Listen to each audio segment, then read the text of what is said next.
Now, this is going to be a ridiculous question since we're talking about a library where you're supposed to be quiet, but are you going to have any of that, what's looping for people who are hard of hearing? Because we've been asked that if they're going to have it for when they have lectures and things. Yes, we'll have that in the community room. You will? Mhm. Okay.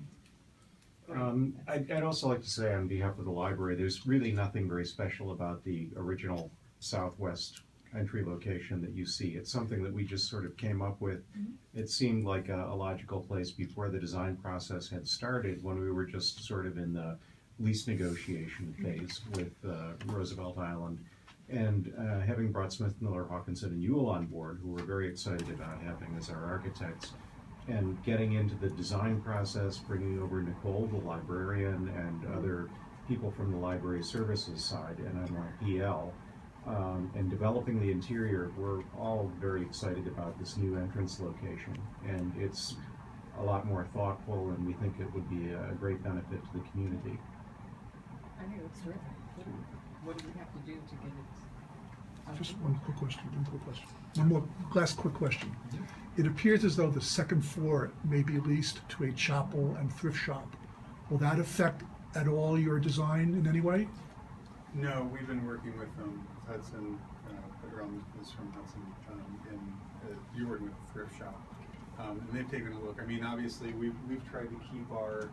We thought this actually worked very well by separating our entrance and putting it more street facing, and allowing basically this entrance to be primarily used by that second floor tenant for whatever. At that point, we weren't sure who the tenant was going to be.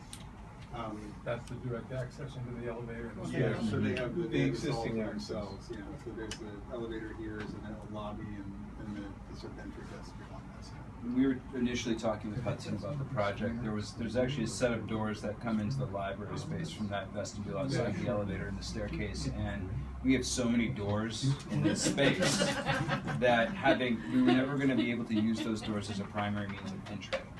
And so having just another set of egress doors, we agreed with Hudson to just take it out entirely. So that wall is going to be closed up. We'll have just a primary entrance and exit coming from wherever we decide, and then we'll have all these superfluous doors. If anything ever happens, people can just escape the building directly. But there's literally, like 8 doors leaving the space or something. There's quite a few. So I just also the design. So part of the design was to try to keep whatever we were doing to indicate that library was really the first floor slice of the building, and not have a vertical element that had some confusion about what was on the second floor. And I think we ought to thank you guys for respecting the original design, because there's so much on Roosevelt Island, and I know people with the bluest architecture and all that, but we kind of love it, and I think it's great when you can work something into it. I think this one of the strongest features of this space is the waffle slab ceiling. So we're really working with that to try to highlight it. I mean, you feel like you might get compressed at some point, but it is a really great space, and it unifies. None of you have probably seen it without all the partitions in it. So all the partitions have been swept, and it's really a grand space without any walls in it. Yeah. So we're trying to respect that and just highlight it as much as possible. I want to thank you.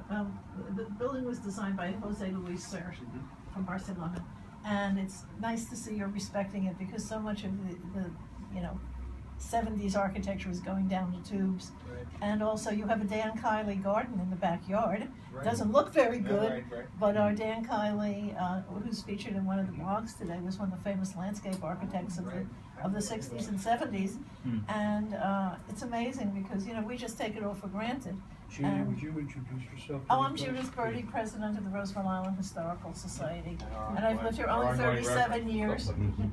And I went to Barcelona and found an exhibit on Jose Luis Sert in the Museum of Barcelona.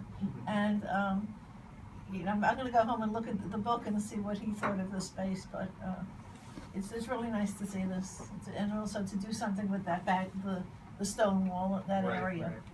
It really completes the building, Right. which otherwise has what appears like an arbitrary shape. So it's an interesting way of taking part of the exterior and making it interior. And we're excited about the possibility of having like story hour with the children outside in there. Without the experience, it looks like a land.